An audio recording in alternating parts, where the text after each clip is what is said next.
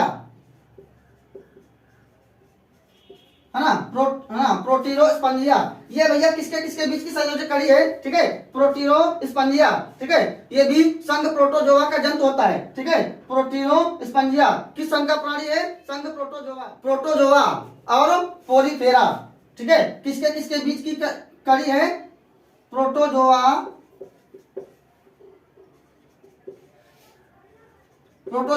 Plus Porifera, है ना।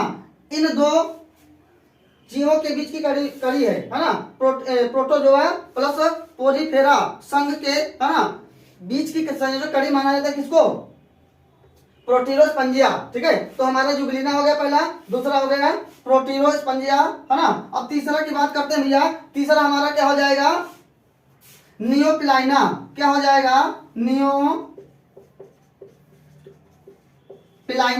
है ना। तीसरा हो जाएगा नियोपिलाइना, ठीक है। ये भैया किसके किसके बीच की संयोजक कड़ी है, ठीक है। तो ये हमारा जो होता है एनिलिडा और है ना, ये एनिलिडा और मोलस्का संघ, है ना। कौन कौन हो जाएगा, एनिलिडा प्लस,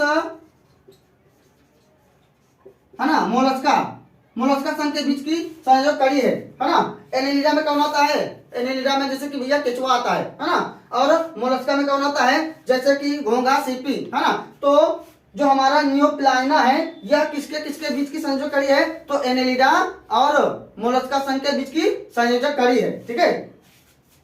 आइए हम तीसरी संयोजक कड़ी की बात करते हैं। तीसरा हो गया, चौथा हमारा हो जाएगा भैया, है ना, पेरीपाइटस। क्या हो जाएगा, पेरीपाइटस, है ना। ये भी हमारा किसके किसके बीच संयोजक कड़ी हो जाएगा, एनिलिडा और किसके बीच की संयोजक कड़ी हो जाएगा, ये हमारा आर्थ्रोपोडा, है ना, संघ आर्थ्रोपोडा। एनिलिडा प्लस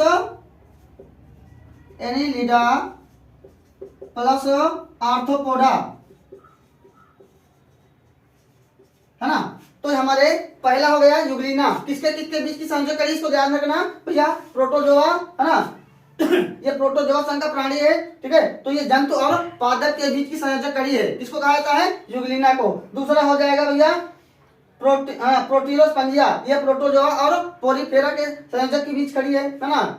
उसके बाद में नियोपिलाइना, एनिलिडा प्लस मोलस्का संघ के बीच की संयोजक कड़ी है ना। उसके बाद में है पेरीपाइटस, ये एनिलिडा और आर्थ्रोपोडा में कीड़े मकोड़े आते हैं, ठीक है। तो ये हमारे चार संयोजक कड़ी हो गए। बलाइनो, है ना, बाइलाइनो ग्लासस, ये किसके किसके बीच की संयोजक कड़ी है, तो ये हमारा हो जाएगा भैया, है ना, कशेरुकी और अकशेरुकी, है ना। किसके किसके बीच की संयोजक कड़ी हो जाएगा हमारा, ये हो जाएगा कशेरुकी और अकशेरुकी, है ना। अभी बताते हैं कार्डेटा और नॉन कार्डेटा, है ना।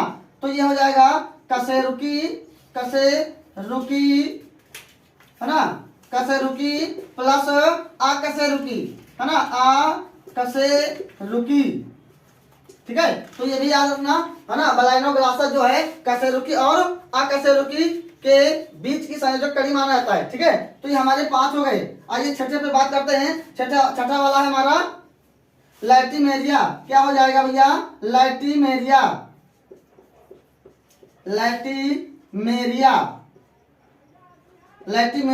ये किसके किसके बीच की संयोजक कड़ी है, लैटिमेरिया, ठीक है। तो ये मछलियों और उभयचरों के बीच की संयोजक कड़ी कहा जाता है, किसको, लैटिमेरिया को, है ना। मछली और उभयचरों के बीच की संयोजक कड़ी कहा जाता है, ठीक है। उसके बाद हमारा भैया, है ना, 6 नंबर हो गया, 6 नंबर पॉइंट, ठीक है। उसके बाद में 7 नंबर है, ठीक है, ये बहुत इंपॉर्टेंट है, ठीक है। उसका नाम आता है भैया पक्षी और सरीसृप।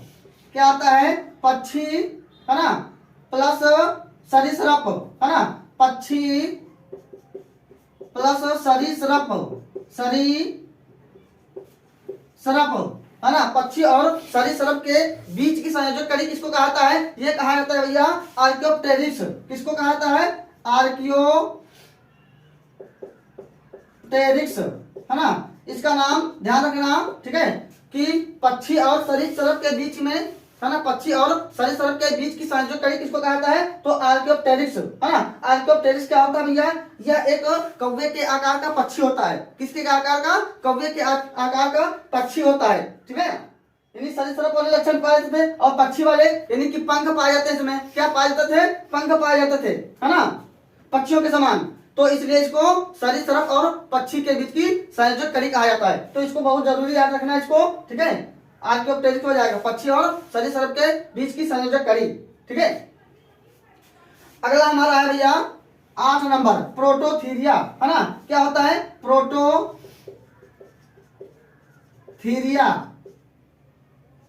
प्रोटोथीरिया, है ना। जो हमारा प्रोटोथीरिया होता है यह किसके किसके बीच की संयोजक कड़ी माना जाता है, स्तनधारी और सरीसृप के बीच की संयोजक कड़ी माना जाता है। स्तनधारी प्लस सरीसृप, है ना। इसको इंपॉर्टेंट समझना, है ना। प्रोटोथीरिया किसके किसके बीच की संयोजक कड़ी माना जाता है, तो माना जाता है भैया स्तनधारी, है ना, और सरीसृप। स्तनधारी क्या होता है, वे जीव जो अपने बच्चों को दूध पिलाते हैं उनको सरीसृप कहा जाता है, ठीक है।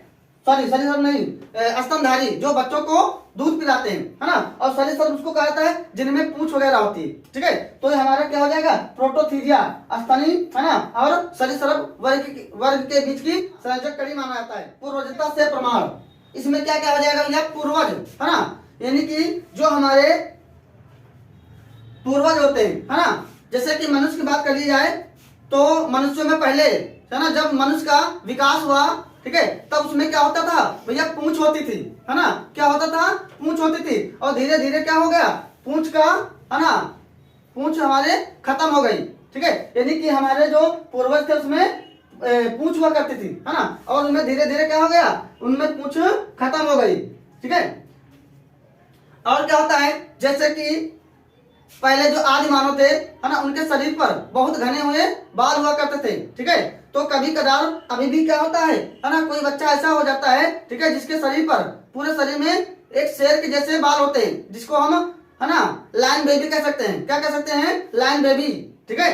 तो इस तरह के हमारे कुछ लक्षण होते हैं, है ना, जो हमारे क्या होते हैं, इनको पूर्वजता से प्रमाण माना जाता है, ठीक है ना। जैसे कि कुछ मनुष्यों में जो चुचुक होते हैं, ठीक है, वे क्या होते हैं, है ना, वक्ष भाग से थोड़ा अलग हटके निकल आते हैं, ठीक है।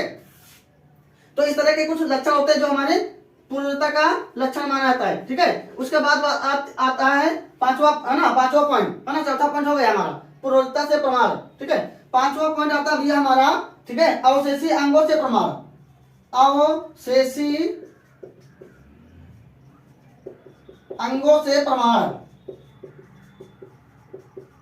है ना, अवशेषी अंगों से प्रमाण, ठीक है। अवशेषी अंग क्या होते हैं, है ना, ऐसे अंग जो हमारे शरीर में रहते हुए भी, है ना, यदि इनका कोई कार्य नहीं होता, कोई इंपॉर्टेंस नहीं होता है, ठीक है, ऐसे अंगों को हम अवशेषी अंग कह सकते हैं, है ना, जिनका भैया कोई उपयोग नहीं होता है, ठीक है। जैसे कहा जाए मनुष्य में अक्ल दाढ़ होती है, क्या होती है, अक्ल दाढ़, यानी 20-22 साल के बाद निकलती है, इसका कोई, है ना, कोई यूज नहीं है, लेकिन क्या है, अवशेषी अंग है, पड़ा रहता है। निमेषक पटल होती है, कार्पल्ला होते हैं, ये सारे क्या होते हैं, हमारे अवशेषी अंग माने जाते हैं, ठीक है, अवशेषी अंग माने जाते हैं, ठीक है। बहुत सारे होते हैं, एक होता है भैया अपेंडिक्स, है ना, अपेंडिक्स होता है, आंतों में पाई जाती है, ठीक है। जब आदि मानव लोग कच्चा मांस खाते थे, ठीक है, तो ये अपेंडिक्स क्या होता था, है ना, कच्चे हुए मांस को, है ना, पचाने के लिए यह उपयोग में आता था। लेकिन अब मनुष्य, है ना, जैसे जैसे उसके खाने पीने में परिवर्तन हुआ, ठीक है, धीरे धीरे अपेंडिक्स का हो गई, वह एक अवशेषी अंग के रूप में, है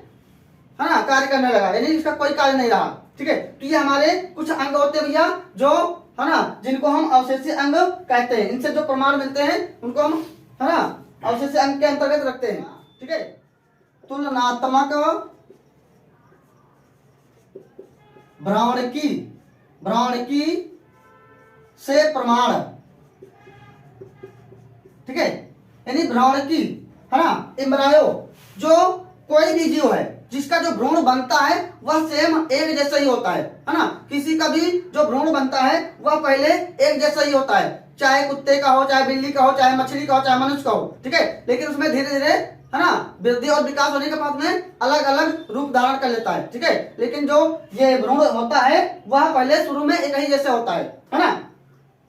तो इसमें, है ना, भ्रूणी परिवर्तन होता है, जायगोट बनता है, ठीक है। फिर क्या होता है, इसमें भ्रूणी परिवर्तन होता है, ठीक है। जैसे कि मोरूला बनता है, फिर मोरूला, है ना, बास्टुला, है ना, मोरुला,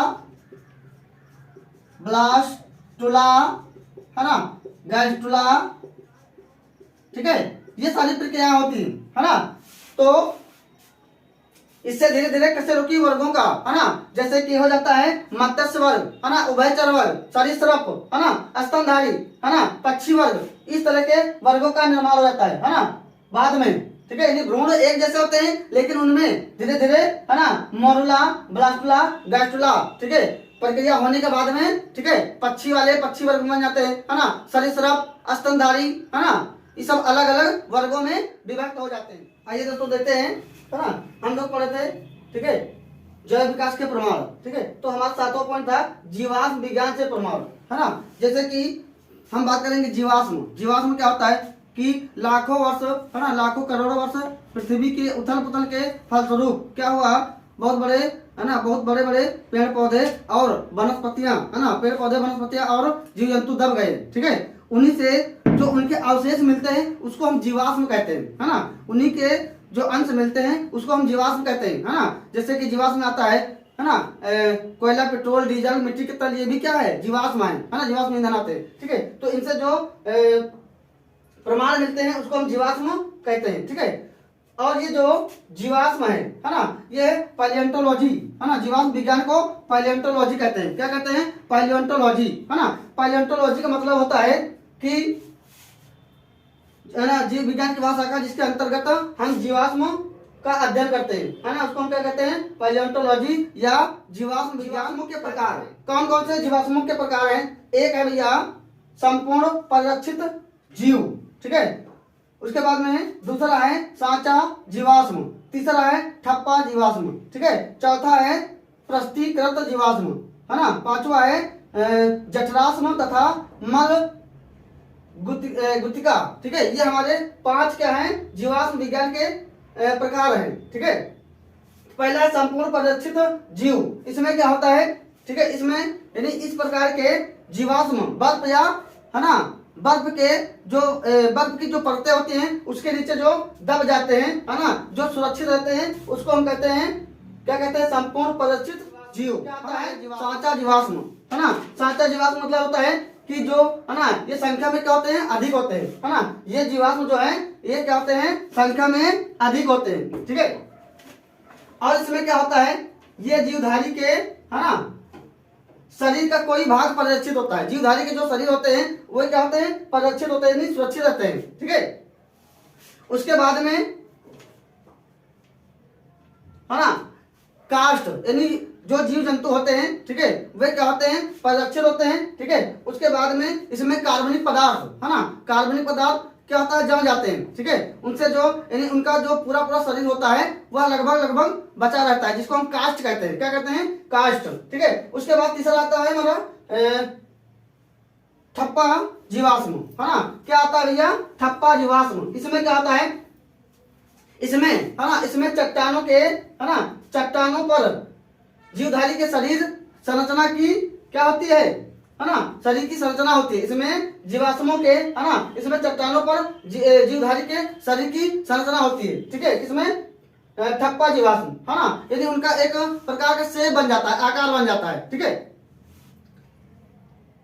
ये जीवाश्म मृत जीव के सड़ने से पहले ही क्या होते हैं, है ना, कठोर रहते हैं, है ना, कठोर रहते हैं, ठीक है, जिसको हम ठप्पा जीवाश्म कह सकते हैं। उसके बाद में लास्ट, है ना, चौथा पॉइंट आता है प्रस्थिकृत जीवाश्म। प्रस्थिकृत जीवाश्म, ठीक है, यानी ये जीवाश्म जीवधारी के कठोर भागों के बने होते हैं, है ना, जो यानी प्रस्तर मतलब तो पत्थर, यानी पत्थर के समान क्या होते हैं, ठोस हो जाते हैं, ठीक है, ये वाले जीवाश्म, ठीक है, प्रस्थिकृत जीवाश्म। उसके बाद लास्ट आता है भैया जठराश्म तथा मल गुतिका, है ना। जठराश्म यानी यह जठर समझ रहे हो ना, यानी आंतों से संबंधित है, ठीक है। तो इसमें हम कह सकते हैं सरीसृपों के अमाशय, जो सरीसृप होते हैं, सरीसृप यानी जो पूंछ वाले जीव जंतु होते हैं, है ना, उनके अमाशय में कठोर कण उपस्थित हो जाते हैं। क्या होते थे, कठोर कण उपस्थित होने के कारण, है ना, जो इनका कंकाल होता है, ठीक है, इनका जो कंकाल, है ना, या जो कण होते हैं, है ना, इनके शरीर में सरीसृप वाले, तो वे क्या होते हैं, मजबूत हो जाते हैं, ठीक है। और इसको हम क्या कह सकते हैं, है ना, तब ये क्या कहलाते हैं? जठराश्म कहलाते हैं। क्या कहलाते हैं? जठराश्म। मल गुत्तिका क्या होता है? है ना, प्राचीन काल में उपस्थित जीवों के मल के जो जीवाश्म होते हैं, ठीक है, यानी कि कुछ ऐसे जीवाश्म होते हैं, जीव जंतु होते हैं जो मल में पाए जाते हैं, ठीक है, उनसे जो जीवाश्म प्राप्त होते थे उनको हम मल गुत्तिका कह सकते थे, ठीक है। तो ये हमारा भैया हम लोग पढ़े थे जैव विकास के प्रमाण, ठीक है। तो 7 पॉइंट हम लोग पढ़े जीवाश्म विज्ञान से प्रमाण, है ना। तो इसके बारे में पढ़े, फिर इसके हम पार्ट पढ़े, 5 पार्ट पढ़े। इसके आगे हम अगली क्लास को कंटिन्यू करेंगे, है ना। आशा करता हूँ कि आप लोगों को ये क्लासेस अच्छे से समझ में आई होंगी, ठीक है। आगे इसको फिर कंटिन्यू करेंगे किसी अगले वीडियो में, ठीक है। तो बहुत बहुत धन्यवाद।